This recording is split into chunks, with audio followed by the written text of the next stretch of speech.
20절 말씀에 보니까 6월절 명절에 많은 사람들이 예배드리러 예루살렘에 올라왔죠.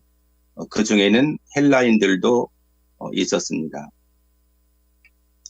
그들이 갈릴리 베세다 사람인 빌립에게 가서 요청을 하죠. 선생님, 우리가 예수님을 뵙고자 합니다. 빌립이 안드레에게 가서 말을 하고 함께 안드레와 빌립이 예수님께 가서 그 말을 전합니다. 그때 예수님께서 그들에게 대답을 하십니다. 인자가 영광을 받을 때가 왔다. 그것은 그 당시에 사람들이 생각하는 왕으로 군림을 하시는 것이 아니라 이제 산헤드린 공회에 체포되어서 십자가에 죽으실 것을 알고 계신 것이죠. 예수님이 십자가를 지는 일, 그렇게 하는 것이 아버지께 순종하는 길이고 또 죽음으로써 모든 영광을 한 몸에 받으시게 되는 것입니다. 24절에 예수님은 내가 진실로 너희에게 말한다. 한 알의 밀알이 땅에 떨어져 죽지 아니하면 한 알 그대로 있고 죽어야만 열매를 맺는다고 말씀하십니다. 이 한 알의 밀알은 생명의 씨앗인 예수님을 뜻하는 것입니다. 예수님께서 우리의 죄를 대속하시기 위하여 죽으심으로 예수님께서 오시기 전에 이 땅에 살던 모든 사람들, 또 지금 살아있는 사람들, 또 앞으로 태어날 모든 사람들, 이렇게 수많은 생명들이 구원을 얻게 되는 것입니다. 실로 놀라운 일이 아닐 수가 없습니다. 그 밀알이 땅에 떨어져 죽지 아니하면 한 알 그대로 있다는 것입니다. 아무런 구원도 일어나지 않게 되는 것이죠. 예수님이 한 알의 밀알로 죽어야만 수많은 사람들이 생명을 얻게 되는 것입니다. 이처럼 우리도 내가 죽어야, 나를 부인하고 나를 버려야 희생함으로 말미암아 내 가정까지 구원하게 되는 것입니다. 또 영혼들을 사랑하며 섬기며 기도함으로써 또 여러 사람들의 생명을 우리가 구원으로 이끌 수가 있는 것입니다. 25절 말씀처럼 자기 생명을 사랑하는 자는 잃어버릴 것이고 이 세상에서 자기의 생명을 미워하는 자는 영생토록 보존하리라고 말씀하시죠. 이 세상에 자기 목숨을 미워하는 사람이 있을까요? 모두 다 자기 자신은 사랑합니다. 그런데 자기의 생명을 사랑하는 자는 잃어버릴 것이다. 그러면 모두 자결하라, 다 자살하라는 것인가요? 그것은 절대로 아닙니다. 예수님께서 우리를 위하여 그 고귀한 생명을 버리신 것처럼 우리들도 예수님을 닮아서 살아가라고 하는 그런 말씀이죠. 26절에 사람이 나를 섬기려면 나를 따르라. 나 있는 곳에 나를 섬기는 자도 거기 있을 것이다. 나를 섬기는 사람은 내 아버지께서 높여주실 것이라고 말씀하십니다. 귀히 여겨주실 것이라고 말씀하십니다. 예수님이 계신 곳에 예수님을 따르며 섬기는 사람들이 있는 것입니다. 만일 우리도 예수님 곁에 있지 않다면 예수님을 섬기지 않는 것이 되는 것입니다. 그러므로 예수님의 제자가 될 수가 없는 것이죠. 27절, 지금 내 마음이 괴로우니 무슨 말을 하겠느냐. 아버지여, 나를 구원하여 이때를 면하게 하여 주옵소서. 그러나 내가 이를 위하여 이때에 왔나이다. 그렇게 간절하게 겟세마네의 기도를 하십니다. 모든 인류의 죄를 한 몸에 짊어지고 가신다는 것은 결코 쉬운 일이 아닙니다.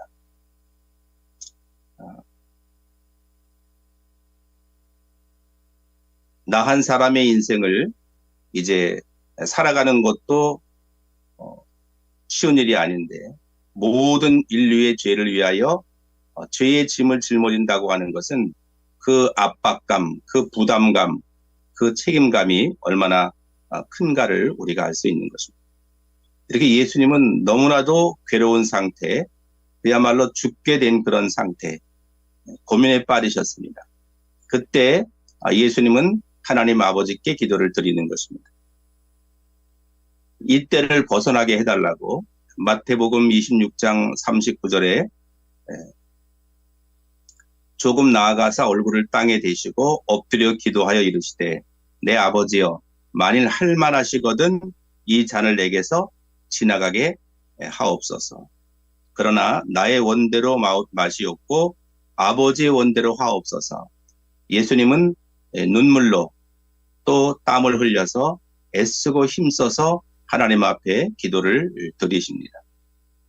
이게 두 번씩 기도해도 응답이 없자 세 번째도 예수님은 같은 말씀으로 기도를 하시고 이제 힘을 얻으시고 제자들에게 때가 가까이 왔으니 인자가 죄인의 손에 팔린다 하고 말씀을 하셨습니다. 내가 이를 위하여 이때 왔다는 것은 예수님이 이 세상에 오신 것은 바로 우리를 위하여 대속하시기 위해서 우리를 위하여 그 생명을 내어주시기 위해서 오셨다라는 것입니다. 도적은 도적질하고 죽이고 멸망시키러 온 것이죠. 영혼들을. 그러나 예수님은 생명을 얻되 더 풍성히 얻게 하려고 왔다라고 말씀하셨습니다. 이렇게 예수님께서 간절히 땀방울이 핏방울 되기까지 기도하실 때에 28절에 아버지여 아버지의 이름을 영광스럽게 하옵소서 하시니 하늘에서 소리가 나서 이르되 내가 이미 영광스럽게 하였고 또다시 영광스럽게 하리라. 이런 하나님의 응답을 듣게 됩니다. 예수님이 십자가의 사명을 감당하시면 그리고 생명을 던져서 죽으시면 아버지의 이름이 영화롭게 되는 것입니다. 하나님의 그 말씀대로 순종하셔서 피 흘려 죽으심으로 하나님을 영광되게 하는 것이죠. 하나님을 영화롭게 하는 것이죠. 그때 하늘로부터 음성이 들리는데 내가 이미 영화롭게 하였고 또다시 영화롭게 할 것이다.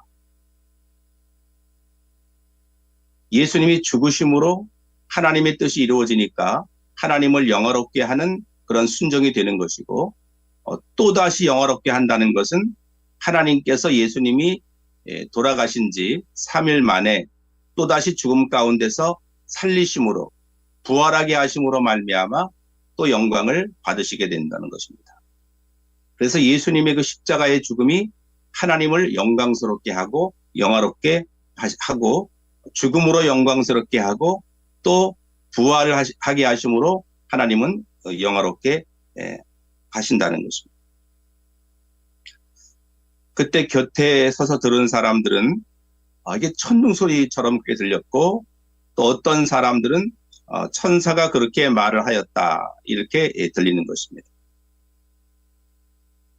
30절에 예수님께서 이 소리가 난 것은 나를 위한 것이 아니라 바로 너희를 위한 것이라고 말씀하시죠. 그 소리가 제자들에게는 표적이 되는 것이죠. 또 우리에게도 이 하나님 말씀을 묵상하는 이 시간 우리에게도 표적이 되는 것이죠. 예수님께서 그렇게 간절하게 기도하셨을 때 하나님께서 예수님에게 이렇게 응답을 주셨구나 하고 분명한 그 표적을 통해서 우리에게도 확증을 해주시는 것이죠. 31절 이제 이 세상에 대한 심판이 이르렀으니 이 세상의 임금이 쫓겨날 것이다.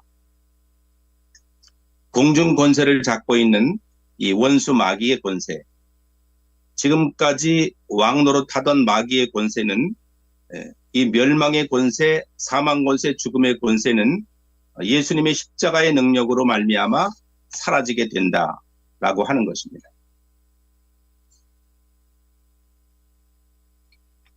그래서 사도 바울은 고린도전서 15장 55절을 통해서 사망아 너의 쏘는 것이 어디 있느냐, 너의 승리가 어디 있느냐, 죽음아 너의 승리가 어디 있느냐, 너의 찌르는 것이 어디 있느냐 하고 사명을 향하여 정면 도전하고 선포한 것입니다.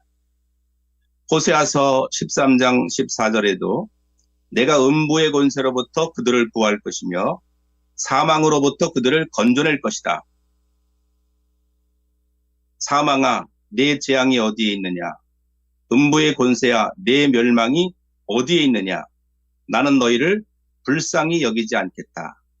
이렇게 예수님은 사망 권세, 무덤의 권세, 모든 마귀의 권세를 깨뜨리시고 십자가에 죽으시고 그리고 부활하신 것입니다.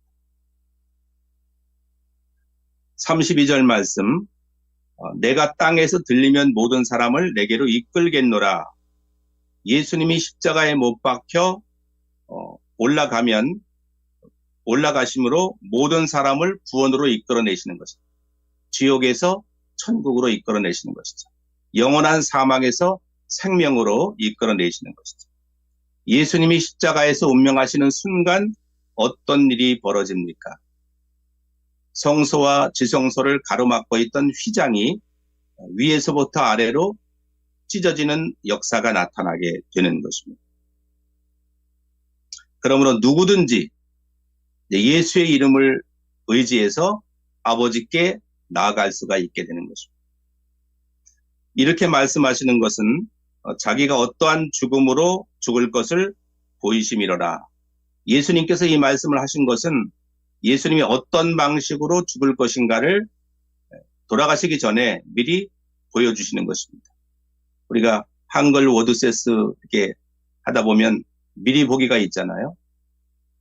내가 작성한 문서를 미리 보는 그 기능이 있지 않습니까? 그처럼 예수님께서 미리 어떠한 방식으로 죽을 것인가를 미리 알려주시는 것입니다. 34절에 무리가 대답하되 우리는 율법에서 그리스도가 영원히 계신다함을 들었거늘 너희는 어찌하여 인자가 들려야 하리라 하느냐? 그 인자가 누구냐 하고 묻습니다. 우리는 율법에서 메시아가 그리스도가 영원히 계실 것이라고 그렇게 들었는데 당신은 인자가 들려야 한다는 말을 하는데 인자가 도대체 누구냐? 그런 질문을 하는 것입니다. 인자는 사람의 아들이라는 뜻이잖아요. 사람의 아들로 오신 예수님, 그분이 바로 그리스도라고 하는 것을 이들은 아직도 어두운 가운데 깨닫지 못하는 것이죠. 그러나 이 말씀을 묵상하고 있는 우리는 어떻습니까? 너무나도 확실하게 잘 알고 있는 예수님이 바로 하나님의 아들이시고 메시아이시고 또 창조주이심을 잘 알고 있는 것을 우리는 감사를 드려야 하는 것입니다. 35절 말씀, 예수님께서 아직 잠시 동안 빛이 너희 중에 있으니 빛이 있을 동안에는 다녀 어둠에 붙잡히지 않게 하라. 어둠에 다니는 자는 그 가는 곳을 알지 못한다. 그렇게 대답하십니다. 빛이 잠시 동안만 너희와 함께 있을 것이다. 무슨 뜻입니까? 예수님께서 이 땅에 머물러 계실 날이 불과 얼마 남지 않았다는 것입니다. 빛이 있을 때 다니면 너희는 어둠에 사로잡히지 않을 것이다. 어둠 속에 다니는 사람, 어둠 속에 살아가는 사람은 자기가 어디에 있는지, 어디로 가고 있는지를 알지 못하는 것입니다.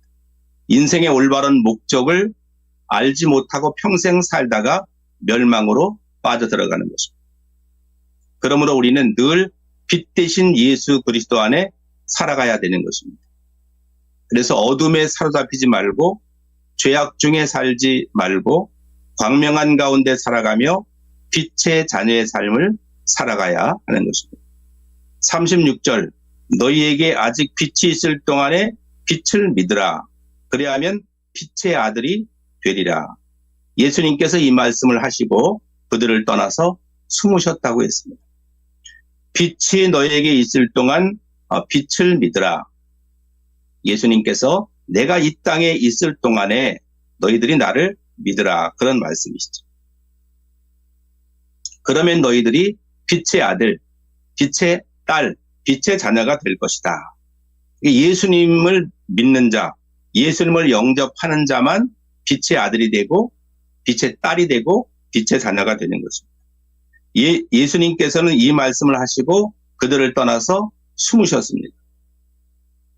십자가에 달려야 할 그 시간까지는, 바로 그 시각까지는 끝까지 몸을 보존하시는 것을 보게 됩니다.